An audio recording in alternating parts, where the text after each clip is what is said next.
So కాబట్టి మహాటవీ సంస్థ అని ఆ తల్లిని తెలుసుకోవాలి. మరి అమ్మవారు అక్కడ అకుల చక్రంలో తిరుగుతోంది కాబట్టి, ఆ మార్గంలోనే ఉంటుంది కాబట్టి, ఈ అమ్మవారు ఏమిటి మహా అటవీ సంస్థ అంటే ఏంటంటే, అటువంటి మార్గమే తనదిగా చేసుకొని తిరిగే తల్లిని. మనం 10 దారులలో తిరుగుతాం మాయాదారులలో. మనసు ఎక్కడ చెప్తే అక్కడ పోతూనే ఉంటాం. గుడికి పోతాం, సినిమాకి పోతాం, పక్కింటి వాళ్ళ ఇంటికెళ్తాం, ఇష్టం పెళ్ళికెళ్తాం, పేరంటానికెళ్తాం. అన్ని మార్గాలు ఉండవు అమ్మవారికని. అర్థమైందా? కేవలం మూలాధారమే కాక అదృశ్య చక్రములైన మూలాధారం కింద ఉన్న కొన్ని అదృశ్య చక్రాలున్నాయి. ఇది ఎక్కడ ఎవరు చెప్పలేదు. ఆ! ఇవన్నీ మీరు తెలుసుకోవాల్సిన విషయం. ఎంతటి విషయాలు మాకు ఈ పరంపర మన గురు పరంపర నుంచి తెలుసుకుంటున్నామని. మీరు బయట ఎక్కడన్నా వెళ్లి ఇవి చెప్పండి వాళ్ళు చెప్పేది మూలాధారం నుంచే ఇంకా కింద ఉన్నాయి. అవి చెప్తున్నాడు. ఆ అదృశ్య చక్రాలు ఏమిటి? దాని పేర్లు కూడా చెప్తాను రాసుకోండి. ఆ! రక్త సహస్రారము, అష్టకోణము, షట్కోణముల యందు కూడా తల్లి అదృశ్య శక్తిగా ఉంటుందని రహస్యం. ఆమె అక్కడి నుంచి బయలుదేరుతుంది. నువ్వు అనుకుంటావు మూలాధారంలో జాగృతమైంది అంటున్నావే గాని, ఆమె కింద కూడా ఇంకా ఉన్నాయి 3 చక్రాలు. అవి అదృశ్యంగా ఉంటాయని. నీకు తెలుసా? ఇంకో రహస్యం చెప్పనా? ఇప్పుడు ఆ యొక్క శక్తి ఉంటుంది, శక్తి కేంద్రము. నీది 6 అంగుళాలు ఉంటుంది. నీకు తెలియకుండా. అర్థమైందా? 6 అంగుళాల వరకు నీ కాంతి ఉంటుందమ్మా. ప్రతివాడికి గూడా. ఆ! యోగులకి ఎంత ఉంటుందో ఇప్పుడు అవన్నీ చెప్తున్నారు. హ్మ్. ఇప్పుడు అందుకే ఈ నామం అంత గొప్పది అని. ఇప్పుడు శ్వాస తీసుకుంటాం గదా! నువ్వు ఎంతవరకు వదులుతావు? హ్మ్. హ్మ్. యోగులు ఎంతవరకు శ్వాస తీసుకోవటం, వదలటం, సామాన్యులు ఎలా తీసుకుంటారు? అవన్నీ గూడా అన్నమాట. అంటే వాడు ఎంత సాధన చేశాడనేది వాడి శ్వాస మీద ధ్యాస అంటే ఏంటి తెలుసా? శ్వాస మీద ధ్యాస అంటే మన బాడీలో ఇడ, పింగళ. ఇడ సూర్యనాడి, చంద్రనాడి. సూర్యనాడి రైట్ సైడ్ ఉంటుంది. చంద్రుడు లెఫ్ట్ సైడ్ ఉంటాడు. నీ దేహాన్ని 2 హాఫ్స్ 2 ముక్కలుగా చేస్తే ఈ యొక్క రైట్‌లో ఉన్నది సూర్యనాడి, లెఫ్ట్‌లో ఉన్నది నీ గుండె భాగంలో ఉన్నది ఇగో ఈ చంద్రనాడి అంటావే. ఈ 2 గూడా శ్వాస అంటే ఏంటంటే ప్రాణము. సూర్యనాడి ఏమిటి? అందుకే నీకు విజయాలు కలగాలి, నా పూజ ఫలించాలి అన్నది వచ్చినప్పుడు నీవు సూర్యనాడిని మీద ఎక్కువ అదే పాతంజలి యోగా సూత్రాలు. అది కూడా చెప్తాను పాతంజలి యోగా సూత్రాల్లో. ఈ సూర్యనాడి నుంచి ఎక్కువ నువ్వు ఈ యొక్క వాకింగ్ గాని, ధ్యానం గాని, యోగం గాని దాని మీద దృష్టి పెట్టటం. అంటే రైట్ నాస్ట్రిల్‌లోంచి వెళ్ళే దాని మీద దృష్టి పెట్టమని. లెఫ్ట్ నుంచి వదులుతాం. ఇప్పుడు లెఫ్ట్ నుంచి వదులుతాం గదా! ఇది కూలింగ్ చేస్తూ ఉంటుంది బాడీని. అందుకే అన్నం తిన్న తర్వాత లెఫ్ట్ సైడ్ తిరిగి పడుకోమంటారు.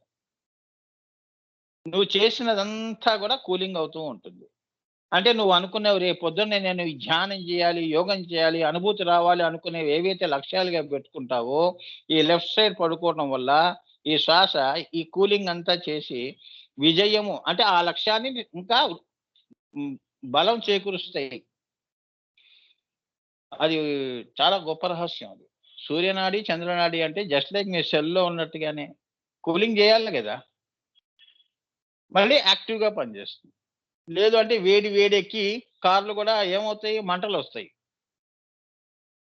అందుకే 2 కూలింగ్ అండ్ అదే ఇడ, పింగళ అంటే అదనమాట. కూలింగ్ చేసుకుంటూ సుషుమ్నా అమ్మవారిని చాలా పైకి మనం అసలైన ప్రాణాన్ని ఉత్పత్తి చేయటం. ఈ రెండిటిని కలపటం. 3 ఏం లేదు జడ ఉందా మీ ఆడవాళ్ళది? 2 పాయలేసి 3 ఏస్తారు కదమ్మా! జడంతా తీయటమే. ఏమైంది ఒకటే జడ కట్టటం. 3 అనేది భ్రాంతి అని. 2 పోయి ఒకటవుతుంది. అదే త్రిపుటి భంగం అంటే. మూడో కన్ను తెరుచుకోవటం అంటే. అంతే జడ విప్పటం లాంటిదే మూడో కన్ను దగ్గర.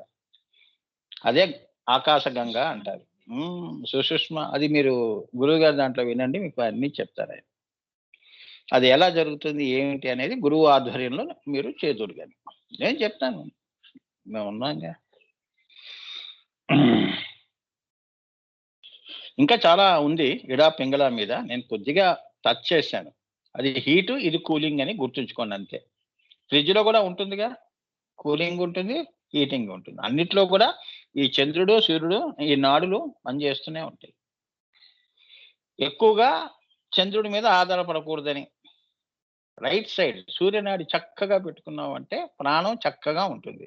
యోగంలో కూడా సత్ఫలితాలు తొందరగా వస్తాయి. ఈ టెన్షన్‌లు ఇవన్నీ కూడా సమసిపోతూ ఉంటాయి. లేదా అలజడి ఎక్కువవుతుంది. రైట్ సైడ్ తినంగానే పడుకున్నావనుకో అల్లకల్లోలం అయిపోతుంది. అందుకే లెఫ్ట్ సైడ్ తిరిగి పడుకోండిరా అంటాడు. అలా. తల్లి కూడా తెలియకుండా బిడ్డని ఇట్లా లెఫ్ట్ సైడ్‌లో పడుకోబెడుతుంది. అర్ధరాత్రి అలా. కొన్ని రహస్యాలున్నాయి. హ్మ్. సరే అవన్నీ ప్రాక్టికల్స్. హ్మ్. మానవుని తేజస్సు అతని బయట 16 అంగుళముల వరకు వ్యాపించి ఉంటుంది. నీ తేజస్సు ఉంది గదా! ఇప్పుడు మీ తేజస్సు నా ముందు మీరు కూర్చొని వింటున్నారు కదమ్మా మీరందరూ. ఇప్పుడు మీ తేజస్సు నాకు మీకు 16 అంగుళాల వరకు నీ తేజస్సు ఉంటుంది. మామూలుగా. ఇంకా మహితాత్ములైన వారి తేజస్సు ఎలా ఉంటుంది తెలుసా?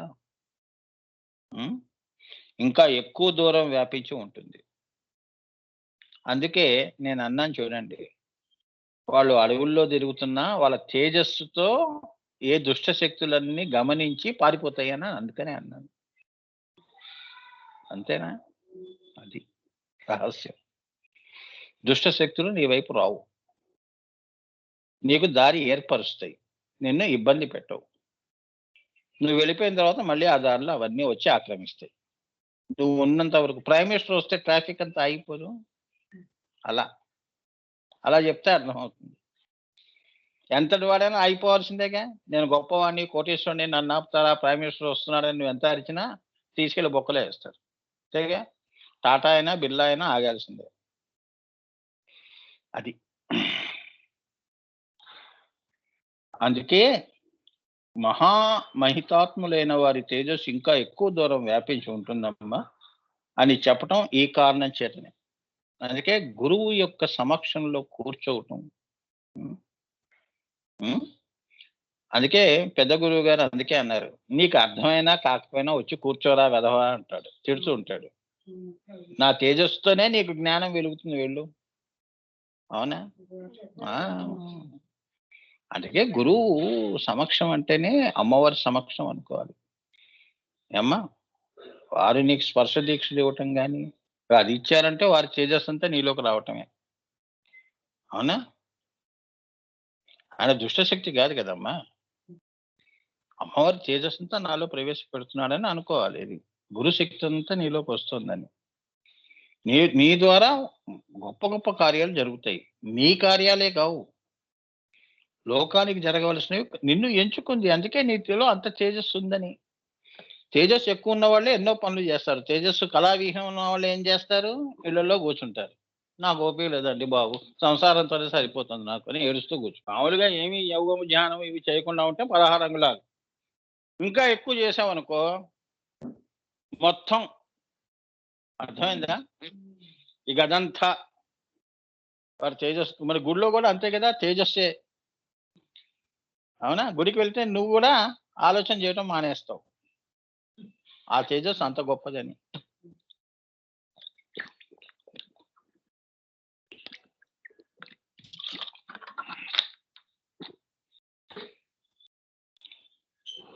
ఒంట్లో వేడి అలా పుడుతూ ఉంటుంది.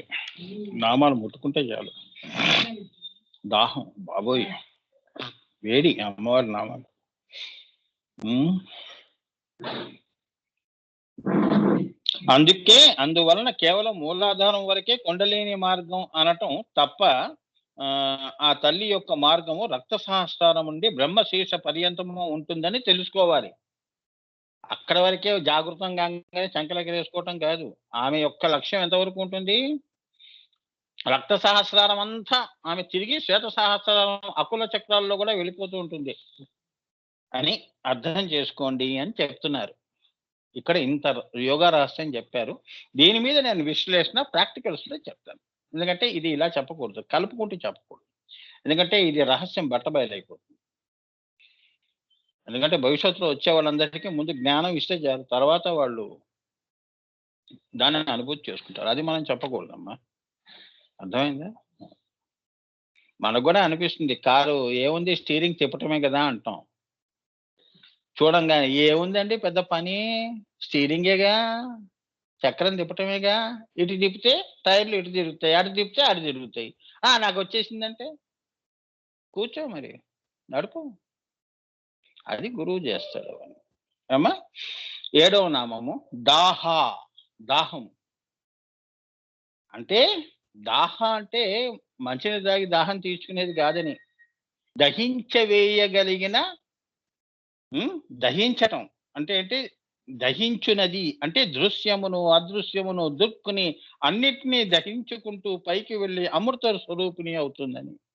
అంటే ఈ చక్రాలన్నీ గూడా, ఈ దృశ్య చక్రాలన్నీ గూడా నువ్వు పొందుతున్న ఈ అమ్మవారు వెళుతున్న బాటలో ఇవన్నీ గూడా దృశ్య, అదృశ్యంగా ఉన్న ఏమిటి? దృక్కుని, నీ దృక్కు. అంటే అన్నిటికి నువ్వు ఆకర్షించబడతావు గదా! ఆ ఆకర్షణలన్నీ గూడా దహించుకుంటూ తీసుకెళ్ళిపోతుంది. అక్కడ ఆగిపోవని. చాలా మంది ఆగిపోయి అణిమా సిద్ధి, లగిమా సిద్ధి చూసేసుకుంటూ అది పొందేసి కిందకి దిగిపోతారు. అర్థమైందా? ఇవన్నీ యోగా రహస్యాలమ్మా. ఆ! అందుకే చిన్న చిన్న కోరికలు సాధించి భూమి మీద ప్రజల్ని భయపెట్టటం అన్నమాట. నేను ఏంటి పలానా వాడిని, పలానా ఈ ఉపాసన చేశాను. అమ్మవారు నాకు కనిపించిపోయింది. నాకు జాగృతం అయిపోయింది. జాగృతం ప్రతివాడికి అవుతుంది. నీకయ్యేదేముంది? అవునా? కాని వాళ్ళందరూ వీడిని అయిన వాడిని తీసుకెళ్ళి ఆకాశంలో పెడతారు. అలా వాడు వాడి యొక్క అహంకారం, వాడి యొక్క ఆ! దాన్ని వాడు తృప్తి పడుతూ ఉంటాడు. ఆహా! నన్ను దేవుడిని చేసి కూర్చోబెట్టారని. వాడికి అన్నీ సమర్పిస్తూ ఉంటాడు. వాడు ఆ సుఖాల్లో వాడు అటునుంచి అటే వెళ్ళిపోతాడు. కానీ అసలైన యోగులకి చెప్తున్నారు వాళ్ళు. ఏంటంటే అన్నిటిని దహించునది. అంటే నిన్ను నిస్సంకల్పం చేస్తుంది. అవెందుకురా పద. మహాసిద్ధుల వైపే వెళ్తున్నావు. ఇచ్చేవాడి దగ్గరికే వెళ్తున్నావు. ఆ ఇచ్చిన వస్తువుల వెంట ఎందుకురా ఆకర్షించబడతావు పిచ్చివాడా అని. ఇచ్చేవాడివే నిన్ను చేస్తున్నాను. నాలో కలుపుకుంటున్నాను. మహాసిద్ధుల్లోనే అమ్మవారిదది. అని మహాసిద్ధి ఇవి కావు. అమ్మవారి ఆట వస్తువులవి. మహాసిద్ధులు మొన్న చెప్పానుగా నామంలో. అది అందులో నిన్ను లయం చేసుకుంటుంది అమ్మవారు. దృశ్యమును, అదృశ్యమును దుర్కొని అన్నిటిని దహించుకుంటూ పైకి వెళ్ళి అమృత స్వరూపిణి అవుతుంది మరి. ఒక్కసారి సహస్రార కమలంలో అమ్మవారు అయ్యవారిని ఒక్కసారి తాకంగానే వాళ్ళిద్దరూ కలవంగానే ఒక్కసారి అమృత వర్షిణి అంటే నీ యొక్క శరీరంలో గూడా నీకు అది అనుభూతి అవుతుంది అని. అక్కడ అమృతం అనేది నీ యొక్క విశుద్ధి చక్రంలో 3, 4, 5 చుక్కలు పడతాయి.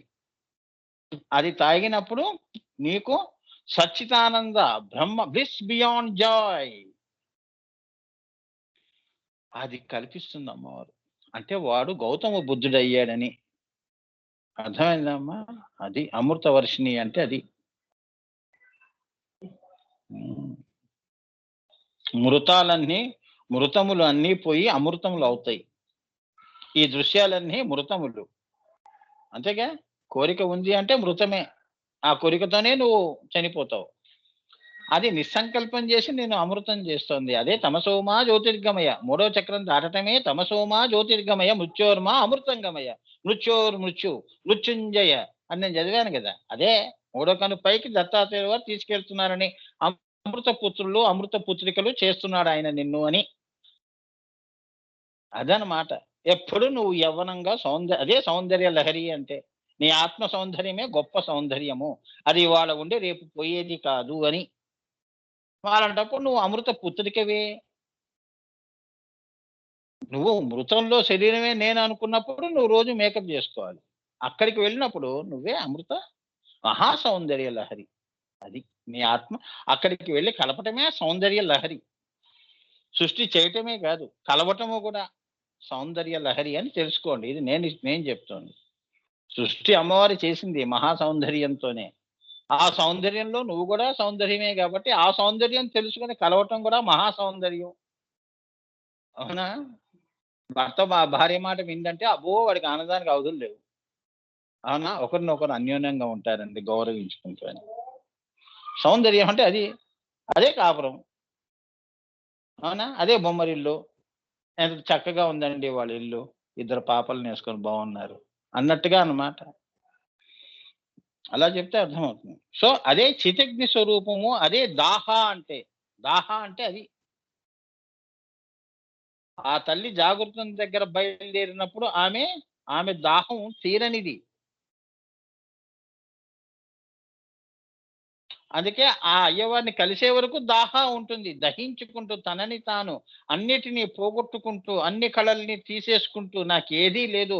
ఆ ఒక్క ఆయనలో కలవటం తప్ప. నేను ఎక్కడి నుంచొచ్చానో అక్కడికి వెళ్ళటమే. సృష్టి ఆయన సంకల్పం సాకారం చేశాను. మళ్ళీ ఆయనలోకే వెళ్ళిపోవాలని మహాప్రళయంలో జరిగేది. ఆయనలో కలిసినప్పుడు అది దాహ అంటే. అది లక్ష్యంగా ఆ! మరి అమ్మవారు అది ధ్యేయంగా పెట్టుకుంటుంది. కుండలిని శక్తి నీలో ఉన్నది దాని ధ్యేయం అది. దృశ్యాదృశ్యాలు కావు. మధ్యలో వచ్చేయి ఇవి కావు అని. అంత బాగా చెప్తున్నాను. హ్మ్. కులమార్గ పద్మములకు పద్మాటవి సంజ్ఞ. కుల పద్మాలన్నీ కూడా పద్మాలుగానే చెప్పాలి మనం. ఏమ్మా మూడో కన్ను వరకు అది పద్మములకు పద్మాటవి సంజ్ఞ అని అంటారు. హ్మ్. ఇప్పుడెక్కడున్నావమ్మా గురువుగారు? నేను హృదయ కమలం దగ్గర ఉన్నానా? అలా చెప్పాల్సిందే గాని, అకుల మార్గంలో ఫలానా ఉన్మన దగ్గరున్నావని అలా మాట్లాడకూడదు. అకుల అనకూడదు అని. ఇంకా కిందనే ఉన్నావమ్మా పైకి రాలేదని అర్థం. అకుల మార్గ పద్మములకు మహాపద్మాటవి సంజ్ఞ. అమ్మో! నువ్వు మహాపద్మాటవిలో ఉన్నావు తల్లి. మూడో కన్ను దగ్గర నీకు భలే దృశ్యాలు కనిపిస్తున్నాయి. అహం బ్రహ్మాస్మి నీకు నువ్వు చెప్పే కళను బట్టి మాకు తెలిసిపోతూ ఉంటుంది. ఈమె అకులంలో ఉందా? కులంలో ఉందా అని. అంటే కుల మార్గమా? అకుల మార్గంలో ఉందా అని. గురువులు అలా పట్టుకుంటారు. ఓహో! వీళ్ళకి ఉన్మన సన్ అది ఉన్మన, సమన ఇలా కొన్ని ఉన్నాయి. అమ్మవారివి నేను చెప్పాను. శక్తి, వ్యాపిక ఇలా కొన్ని అవన్నీ గూడా అమ్మవారి కాంతి పద్మములు లేదా కాంతి ఇవి. కాంతి పద్మములు. కాంతి చక్రాలు. ఇవి కుల చక్రాలు. అవి కాంతి చక్రాలు. అవి గూడా నువ్వు పద్మాలుగా చేసుకొని సహస్రార కమలాన్ని వికసింపజేసుకోవటం. ఇంకా ఈ సంజ్ఞని నువ్వు ఇక చెప్పవింక. 8, 9, 10, 11 ఇవన్నీ ఆపేసి ఉన్నది ఒకటే. నా నుంచే ఈ 2, 3 వచ్చాయి అని తెలుసుకోవటం బుద్ధి వికసించటం. అయ్యో! నేనే సూర్యుడిని గదా! నాకెందుకు ఈ మరపొచ్చింది భూమి మీద పడినప్పుడు? అదనమాట. అంటే రాత్రంతా పడుకొని పొద్దున్నే జాగృతం కావటం. అయ్యో! రాత్రి పడుకున్నానా అని తెలుసుకోవటం. ఈ ప్రపంచం ఇదొక స్వప్నము అని తెలుసుకోవటం. జీవితం కూడా స్వప్నమే. ఇదేం శాశ్వతం కాదు అని. మీరు జాగ్రత్త, జాగ్రత్త అంటున్నారే ఇది కూడా జాగ్రత్త కూడా ఒక రకమైన స్వప్నమే. తెలుసుకోనంత వరకు నువ్వు జాగ్రత్త కానంత వరకు నువ్వు స్వప్నమే అది. తెలుసుకున్న తర్వాత స్వామి నేను జాగ్రత్త అవస్థలో ఉన్నాను శ్రీ విద్య విని. నన్ను నేను తెలుసుకున్నాను అనేదే నిజమైన జాగ్రత్త. లేదు అంటే అజ్ఞానం కళ్ళు తెరిచినంత మాత్రాన నువ్వు జాగ్రత్త అవస్థలో ఉన్నావని గాదు. ఆ! అది మీరు తెలుసుకోవాల్సింది. అది చెప్తున్నారు ఇక్కడ ఆయన. మానవులకి జాగ్రత్త అనేది కేవలం మాయలో కళ్ళు తెరిచావే గాని, శ్రీ విద్యలో కళ్ళు తెరవలేదుగా. అందుకే నువ్వు అంధుడివే. చీకటి ఆ అజ్ఞానాన్నే జ్ఞానంగా నువ్వు పెట్టుకొని జాగ్రత్త అంటున్నావు. అసలైన జాగ్రత్త మూడో కన్ను అని. ఏమ్మా? అది. అందుకే మూడో కన్ను తెరుచుకోవటం అంటే అదే అసలైన జాగ్రత్తని. అంటే నిజాన్ని తెలుసుకున్నాను. బుద్ధి వచ్చింది స్వామి అంటాడే గాని, మనసు వచ్చింది అని అనడుగా. తప్పు చేసిన వాడు ఏమంటాడు? బుద్ధి వచ్చింది అంటాడు. అంటే మూడో కన్ను తెరుచుకుంది. ఇక నేను ఈ చెడు పని నేను చేయను అని. మరి అక్కడ జాగ్రత్త కదా! అంటే ఇప్పుడు చేసిందంతా నేను తెలియక చేసిందంతా స్వప్నము.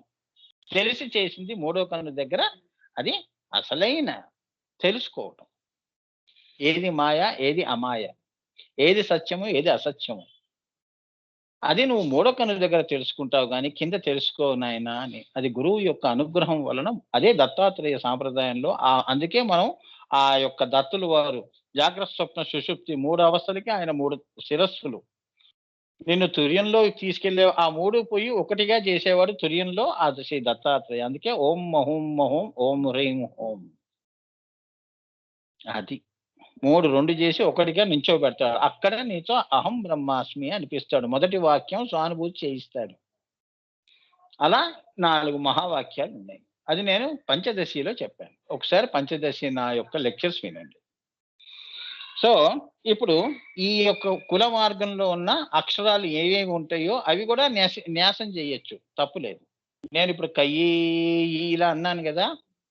అలానూ చెయ్యొచ్చు. ఇప్పుడు ఉదాహరణకి మహాపద్మము అని రహస్యము మూలాధారంలో వా, శ, ష, స అదేమిటి పశ్యంతిలో ఉంటుంది. పరాయేమో కింద మూలాధారం కింద ఉన్నది. పశ్యంతిలో రావటం అంటే మూలాధారంలో ఓం వా శ ష స వా ష ష హ అక్కడ నువ్వు చేయి పెట్టుకొని ఈ అక్షరం 108 నిమిషాలు చేసావంటే అక్కడున్న రుగ్మతలు గాని, ఆ పద్మం శుద్ధి కావటం, ఆ పద్మం నీకు జబ్బులు అన్నీ తగ్గటం, ఆ డాకిని అమ్మవారు కదలటం. ఆ రకంగా అక్కడున్న ఇప్పుడు మలమూత్రాల ప్రాబ్లమ్స్ ఇట్లా ఉంటాయి గదా! అక్కడ సరైన ఎవరికీ తెలియని రహస్యాలమ్మా. ఇది గురువులు ఎవరికైతే ఆ శక్తి ఉంటుందో వాళ్ళతో తాకితే అక్కడ వాళ్ళకి ఆ చక్రం సెట్ అవుతుంది. అది. ఇక్కడ చెప్తున్నాను గదా! వా, శ, ష, స అది పశ్చంతి నాదముతో ఉన్నది. పశ్చంతి నాదం నేను చేసుకుంటూ అలా మనం టచ్ చేసాము అంటే వా, శ, ష అంటే ఆ చక్రం సెట్ అవుతుంది. అదే ఈ గురు స్పర్శలంటే. అర్థమైందా? స్వాధిష్టానంలోనేమో స్వాధిష్టానం అంటే బొడ్డు కింద ఉన్న. అక్కడేమిటి భ, భ, మ, య, ర, ల ఈ అక్షరాలు. ఇవి కూడా న్యాసం చేయొచ్చు. అలానే మణిపురంలో ఢ, ఢ, న, థ, ధ, ధ, ధ, న, ఫ, ఫ ఈ అక్షరాలు రాసుకోండి. అలానే అనాహతంలో ఖ, ఘ, ఘ, ఘ, ఝ, ఛ, ఛ, ఝ, ఘ, జ్ఞ, ఠ, థ.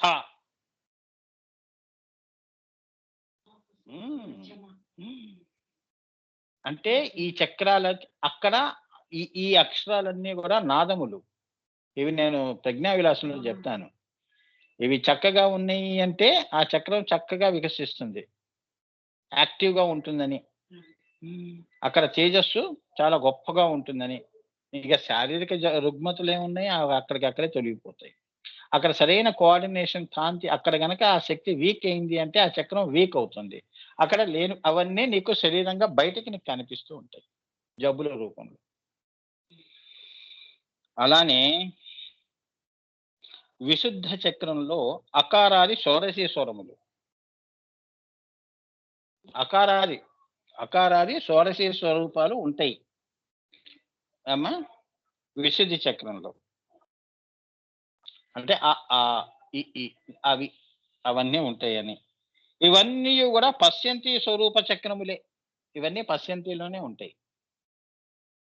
ఇప్పుడు నువ్వు మాట్లాడాలి అంటే కింద నుంచి మొదలు పెడితే మూలాధారం నుంచి కింద పర, పశ్యంతి, మధ్యమ దగ్గరికి ఈ చక్రాలన్నీ ఇవి గనక చక్కగా నువ్వు ఇవి న్యాసం చేసావు అంటే ఈ చక్రాలన్నీ చక్కగా అవి కాంతివంతం అవుతాయి. స్టేలి పళ్ళాలు బాగా తోమితే ఎలా ఉంటాయి అలా ఉంటాయి. అదనమాట. మురికి పట్టినవి ఎలా ఉంటాయి జిడ్డు పట్టినవి తలతలలాడాలి అంటే ఇవి అని అంటే ఆ భాషలో చెప్తే అర్థమవుతుంది. అదే యోగా సాధన అంటే అదే మరి. మరి శరీరాన్ని సబ్బుతో కడుక్కుంటున్నాం కదా! అవునా? ఇవన్నీ పశ్చంతి స్వరూప చక్రముడే. ఆగ్నేయ చక్రంలో ఆక్ష లా లేదులే అమ్మా. అలాక్ష అంటారు కానీ హ క్ష ఇంకైపోయిందిరా. నువ్వు ఆ నుంచి హం ఆ నుంచి హ దాకా హం దాకా చదివేశావు. ఇంక నీకు అక్షరాలు నీకు చదువు అవసరం లేదు ఇంకా. మాయం దాటిపోయావు. మూడో కను దగ్గర నువ్వు సర్టిఫికేషన్ ఇవ్వటం అన్నమాట. ఇంకా నేను మాయ నుంచి విడవడినాను అని. ఈ అక్షరాల్లో ఉండటం అంటే ఈ మాయలో ఉండటం. ఈ చక్రాలు దాటటం అంటే మాయాతీతుడు అయ్యావు అని మూడో కను దగ్గర విషయం తెలుసుకున్నావు అని. విషమ పదలో వచ్చావు అని. నా విషమ పదలో వచ్చావు.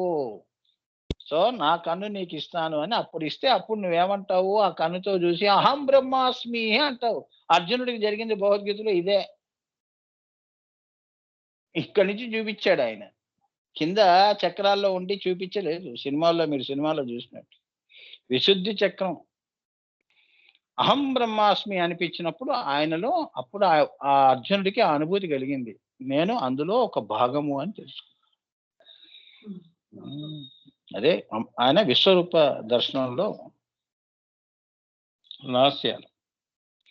సో ఆక్ష అన్నది పశ్యంతి వాక్ రూపములే.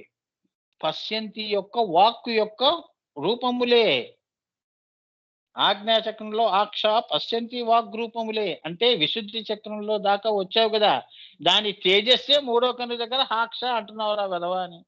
సూర్యుడు పైన ఉన్నాడు కానీ ఇది కిరణాలు వాక్ రూపములే. అక్కడ నువ్వు ఓ అంటే అది ఓ అని అంటావు అన్నమాట.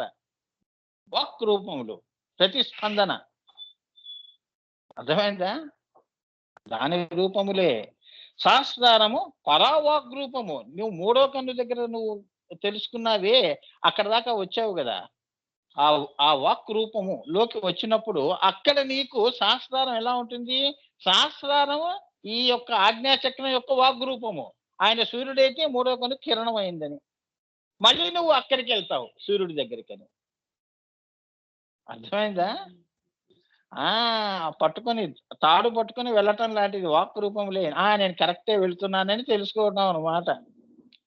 వాక్ రూపములే అంటే సహస్రారంలో ఓ అంటే ఆజ్ఞలో ఓ, ఆజ్ఞలో ఓ అంటే ఆ ఓ ఆ కాస్త ఈ అంటూ ఈ కింద చక్రాల్లో ఇంత సృష్టి జరిగిందని వాక్ రూపములు. అర్థమైందా? చాలా జాగ్రత్తగా అర్థం చేసుకోవాలి. ఒక ఓం నుంచి ఇంత పుట్టిందని. సహస్రారంలో అమ్మవారు ఒకటి అంది అంటే పరాలు, అది పశ్యంతిలో వచ్చి అదే నీ మూడో కన్ను ఉంది కదా, అక్కడ ప్రతిస్పందన అయింది. అక్కడ ప్రతిస్పందన మళ్ళీ ఇక్కడ వాక్ రూపంలో సృష్టి జరిగిందని. మరి నీ శరీరంలో పంచభూతాలు ఉన్నాయి కదా, ఇవన్నీ ఎక్కడి నుంచి వచ్చాయి? ఆ వాక్ రూపం నుంచి వస్తున్నాయి. స్థూలమే నువ్వుగా పుట్టావు. అర్థమైందా? ఇక్కడుండి నేను నిన్ను అక్కడ కంట్రోల్ చేయటం లాంటిది. పరా అంటే అది పరా పశ్యంతి మధ్యమ వైఖరిలో చూపించింది సృష్టి. ఆ పరానాదం వైఖరిలో వాక్ రూపంగా చూపించింది నిన్ను. నువ్వు అదే పట్టుకుని వాక్ రూపంగా మూలాధారం నుంచి బయలుదేరి విశుద్ధి దగ్గరకు వచ్చినప్పుడు నీ మూడో కన్ను యొక్క వాక్ వినిపించింది నీకు.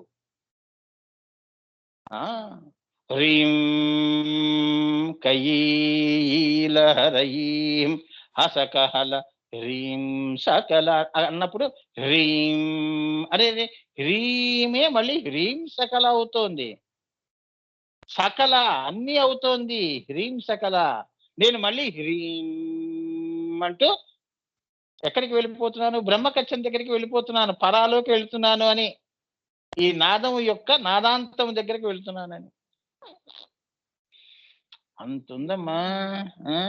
అవన్నీ జాగ్రత్తగా చెప్పారు. చాలా డిఫికల్ట్ ఇవి. ప్రాక్టికల్స్ కలుస్తున్నాయి.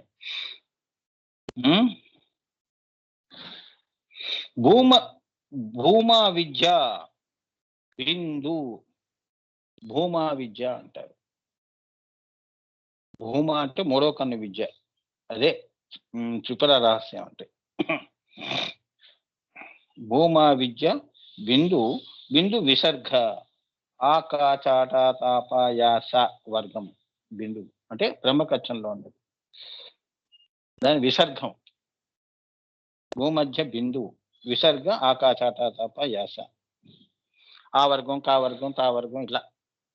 అది మూడో కన్ను నుంచి ఆమె ఇలా అనేకమైంది, ఏకము అనేకమైంది. ఇది సంఖ్యా విద్య అని కూడా అంటారు. అంటే 0 1 1 2 3 ఆ నుంచి మొదలుపెట్టి ఆమె హహ దగ్గర ఆపేసింది మూడో కన్ను దగ్గర. అక్కడి నుంచి అవన్నీ వర్ణాలుగా కింద వచ్చింది అని, భాష రూపంలో వచ్చిందని, సర్వసారస్వతంగా కింద వచ్చింది అని. ఈ భావాలన్నీ మళ్ళీ ఈ అక్షరాల ద్వారానే మనం వ్యక్తపరుస్తున్నాం, మాట్లాడుకుంటున్నాం. దీని అన్నిటికీ నాదం మూలం అది అని చెప్తున్నారు, సింపుల్ గా చెప్తున్నారు. ఇవన్నీ నేను ప్రజ్ఞా విలాసంలో చెప్తాను, ఎట్లా పలుకుతాయి అవన్నీ మీకు చూపిస్తాను. నేను ప్రాక్టికల్ గా చూపిస్తాను. ఎందుకంటే ఇప్పుడు ఇక్కడ అవన్నీ మనం ప్రాక్టికల్స్ టచ్ చేసామంటే ఇంకో గంట అవుతుంది. ఆయన అన్ని విద్యలు కలుపుతున్నాడమ్మా ఇందులో. అన్ని చెప్పలేము మనం. ఎంతవరకు అవసరమో అంతవరకు. నేను ప్రజ్ఞా విలాసంలో అదే మాట్లాడతాం. ప్రాక్టికల్స్ లో పూర్తి ప్రాక్టికల్స్. అది ఒక్కసారి మీకు వచ్చేసింది అంటే ఇవన్నీ మీరు కడతలామలకు ఇట్టే అర్థం చేసుకుంటారు. ఇది సంఖ్యా విద్య కూడా. దహర పద్మము కూడా పద్మాటవియే. ఈ దహర చక్రం అంతా కూడా పద్మాటవియే. త్రికోణాంతర దీపికయే ఈ సంస్థ అన్నమాట. ఈ హృదయంలో బిందు ఉందిగా, త్రికోణాంతర దీపిక అన్నంగా అమ్మవారిని. అది సంస్థ. సంస్థ అంటే నీ శరీరం ఉన్న సంస్థకి ఆమె హెడ్ అని, అక్కడ అధిరోహించి ఉన్నది అని, బిందు రూపంలో ఉన్నది అని, నాద రూపంలో ఉన్నదని, లబ్ డబ్ అని కొట్టుకుంటున్నదని. ఆ లబ్ డబ్ అనే శబ్దం కూడా ఆ నాదమే చేస్తోంది. నీ భావాలకి ఒక భాష అంటూ ఉండాలి కదా నువ్వు వ్యక్తపరచుకోవడానికి. మరి అమ్మవారు తనని తాను వ్యక్తపరచుకోవడానికి నీ మాంసంతో కూడుకున్న నీ యొక్క గుండె చప్పుడు కావాలి. అదే లబ్ డబ్ అని కొట్టుకుంటూ ఉండదు. అంటే అమ్మవారు నాద అక్కడ ఉంది అని నువ్వు తెలుసుకో పిచ్చిదానా అంటోంది. నేను అక్కడ ఉన్నానని. బాగా చెప్పారు. నాదాన్ని పట్టుకోవాలి. రక్తం మాంసంతో ఉన్న గుండెని పట్టుకోవటం లేదు. అది బయటికి తీసినా కొట్టుకుంటూనే ఉంటుంది. చైతన్యం ఉందని. అదే మరి అనాహతము అన్నారు కదా. ఈ శరీరం మరి హార్ట్ ట్రాన్స్ప్లాంటేషన్స్ చేస్తున్నప్పుడు గుండెని తీస్తారు కదమ్మా, కొట్టుకుంటూనే ఉంటుంది. లబ్ డబ్ చూడండి, అయిపోదు. కళ్ళు తిరుగుతాయమ్మా. అసలు విషయం ఇక్కడే మీకు ఇంత ఆశ్చర్యం కలుగుతుంది అంటే అక్కడకు నువ్వు నాదంలో వెళ్ళావు అంటే అసలు అయిపోయింది. నీ గురువు నీకేమి ఇచ్చాడు అనేది అక్కడ తెలుస్తుంది, ఇక్కడేం తెలియదు. సో శ్రీమన్నగర వర్ణనలో చివరునున్న శృంగార ప్రాకారమునకు, శ్రీమన్నగరము యొక్క వర్ణన మణిపురంలో మీరు చదువుతారే, అందులో శ్రీమన్నగర వర్ణనలో చివరనున్న ఒక శృంగార ప్రాకారము అని ఒకటి ఉంటుంది. ఓకే, ప్రాకారాల్లో శృంగార ప్రాకారమునకు చింతామణి గృహమునకి ఈ శృంగార ప్రాకారమునకు మధ్యనున్న సువర్ణ పద్మాటవి. సువర్ణ అంటే బంగారు పద్మములతో పద్మాటవి కూడా ఇదియే. అంటే ద్వాదశాంతము అని. బ్రహ్మకచ్చం పైనమ్మా ఎంత పైకెళ్ళి చెప్తున్నారో చూడండి. అమ్మవారు అక్కడ దాకా ఆయనకి ఆనందఘనకి మరి అక్కడ దాకా వెళితేనే ఆ దర్శనం అయితేనే చెప్పగలుగుతారు. చింతామణి గృహమునకి శృంగార ప్రాకారమునకు మధ్యలో ఒక సువర్ణ పద్మాటవి ఉంటుంది. అది కూడా ఇదియే. శృంగార ఆవరణము సహస్రారము. మన వరకు వస్తే శృంగార ఆవరణం ఏమిటి? అమ్మవారు ఇప్పుడు కింద కుండలిని శక్తి వెళ్ళి అయ్యవారిని ఎక్కడ కలుస్తోంది? అది మరి శృంగారమే కదా. ఆ ప్రదేశం అంతా శృంగార ఆవరణం. సహస్రారము ఏమవుతోంది? చింతామణి అవుతోంది. మరి వాళ్ళిద్దరూ అక్కడ కలిసి ఉన్నారు కాబట్టి అది చింతామణి గృహాంతస్థ. అంతేగా భార్యాభర్తలు ఉన్నది మా బెడ్రూమ్ అండి అంటున్నాంగా మనం ఇక్కడ. అవునా? లివింగ్ రూమ్ లో కూర్చొని మాట్లాడాం కదా, బెడ్రూమ్ అంటావా? సో అది చింతామణి గృహము, అదే బ్రహ్మ శీర్షము. అంటే రాజరాజేశ్వరి స్థితి అని. మధ్య ఉన్న ద్వాదశాంతం ఉంది. ద్వాదశాంతము మహాపద్మాటవి. ఎంత కష్టం చూడండి. మీకు చెప్తాను. చింతామణి గృహము వాళ్ళిద్దరు కలిసినది కర్ణికలు, పైన బ్రహ్మశీర్షము, ఈ మధ్యలో ఒకటి ఉంది ప్రదేశం అన్నమాట. అది ఏంటి? ద్వాదశాంతము అంటారు. అదే మహాపద్మాటవి అంటారు. సృష్టికి అంతా కూడా మహాపద్మములతో అక్కడ దాకా వెళ్ళటం అంటే అది కూడా తెలుసుకోవటం అలాంటిది. మహాపద్మాలనే చూశాను, అవి నువ్వేది నాకు చెప్పేది అని అంటుంటారే, అలా అన్నమాట. అదే శింసుమారా చక్రము అంటారు. దాన్ని దాటిన తర్వాత నీకు కలిగేదే లలితా స్థితి అని. ఇదే రహస్యాతి రహస్యం. ఇదే రహస్యం, ఎవరికి తెలియదు. అంతవరకు మరి నువ్వు వెళ్ళగలుస్తావా? వెళ్ళే శక్తి ఉందా? అంత యోగం చేయగలుస్తావా? ఇన్ని పద్మాలని దాటగలుస్తావా? ఇదంతా కూడా నీకు ఎన్ని ప్రశ్నలు నీలో ఉన్నా, నీ మీద నీకు ఒక్కొక్కసారి నా వల్ల కాదు అని నీవు నిరుత్సాహపడినా, నీకు ధైర్యం చెప్పి ఉమ్, గురు రూపంలో అలానే అమ్మవారు ఆ మార్గాన్ని సుగమనము చేస్తుంది. ఆమె ఆశీర్వాదంతోనే నువ్వు వెళ్ళగలుస్తావు అని. మాయా మార్గంలో నీకు నువ్వే తోడు, కానీ ఇక్కడ గురువు తోడు, అమ్మ దయ. ఈ మార్గాల్లో అమ్మా, ఇప్పుడు నీ ఇంటికి నువ్వు వెళ్ళాలన్నా వెళ్ళగలుస్తావు. ఫోన్ చేసి మీ ఆయనన్నా రప్పించుకుంటా, ఏమంటే ఇక్కడ ఇరుక్కున్నాను రాండి అని. ఆడు చచ్చినట్టు వస్తాడు. ఏం చెప్తాడు? వర్షం వచ్చినా గొడిగేసుకొని వస్తాడు. కానీ ఇక్కడ అలా కాదు. ఇక్కడ గురువు అమ్మవారే ఉంటారు. లేదు అంటే అడవిలో తప్పిపోతావు. మళ్ళీ కిందకి ఎలా రావాలో అనేది కూడా తెలియాలి. పద్మవ్యూహం. అభిమన్యుడిలో ఇరుక్కుపోతావు. అందుకే గురుముఖత నేర్చుకోండి అంటారు. వచ్చారుగా నా దగ్గరికి, శ్రీరామ్ వాళ్ళు వచ్చారుగా. మరి వాడిని సెట్ చేయడానికి ఎంత కష్టపడాల్సి వచ్చింది. ఇప్పుడు పెళ్లి చేసుకొని పిల్లలతో బాగున్నాడు. వీళ్ళంతా ఇగో అమెరికాలో వాళ్ళు చేసిన ఏదో పనులకి వీళ్ళు ఇలా ఎఫెక్ట్ అయ్యారు. ఎందుకంటే మాయ ఉంటుంది. వాళ్ళు మాయనే సత్యం అనుకుని వీళ్ళు ఏంటంటే అక్కడికి వెళ్ళినప్పుడు ఇక్కడ భూమి మీద కూడా ఆ లోకం యొక్క ఛాయలే కనిపిస్తూ ఉంటాయి. అందుకే ఎవరింట్లో పోతున్నారు, ఎక్కడ తిరుగుతున్నారు, పిచ్చివాళ్ళ తిరుగుతూ ఉంటాడు. అదొక స్థితి. అది తొలగించుకోవడానికి నేను అంత కష్టపడాల్సి వచ్చింది. కానీ వాళ్ళకి కృతజ్ఞత లేదు. నేను ఎంత మంచి చేశానన్నా కూడా నన్ను మర్చిపోయారు. మర్చిపోయారు, నేను బాధపడను. కానీ ఆ కృతజ్ఞత అదే గురువుగా మనం ఎంత కష్టపడతామో, కష్టానికి అయ్యో ఆయన వల్ల కదా నేను ఇలా ఉన్నానని అది రాలేదు. అందుకే అమ్మవారు ఎక్కడ ఉంచాలో అక్కడే ఉంచింది. అందుకే నమ్ముకున్న వారికి నమ్ముకున్నంత అంతే. నమ్ముకున్న వారికి నమ్ముకున్నంత, ఏమి నమ్మని వారికి ఏమీ లేదు అంతే. వాడి బుద్ధి కర్మానుసారేనా, వాడి సంస్కారాలు వాసనలు ఎలా ఉంటే అలానే పోతాడు. మంచివైతే అటువంటి వాడు కూడా బాగుండాలనే కోరుకుంటాం. కానీ గురువు అంటే అది గురుస్థానం అంటే ఇంకా అయిపోయింది. నీది చివరి జన్మ చేస్తుంటే నేను ఇంకా ఇక్కడే ఉంటానంటే ఏం చేస్తాం? వాళ్ళని ఎవరు అందుకని అంటుంటారు, దేవుడు కూడా నేను బాగు చేయలేడురా అని. మనం ఎన్నో కేసులు మన జీవితాల్లో చూసాంగా. వాడిని మార్చడం కష్టం గురుగారు, వదిలేయండి అంతే. వాళ్ళ బుద్ధులు మారవు అంతే ఇంకా. సో ఇక్కడికి ఈ నామం అయిపోయిందమ్మా, అమ్మ దయతో.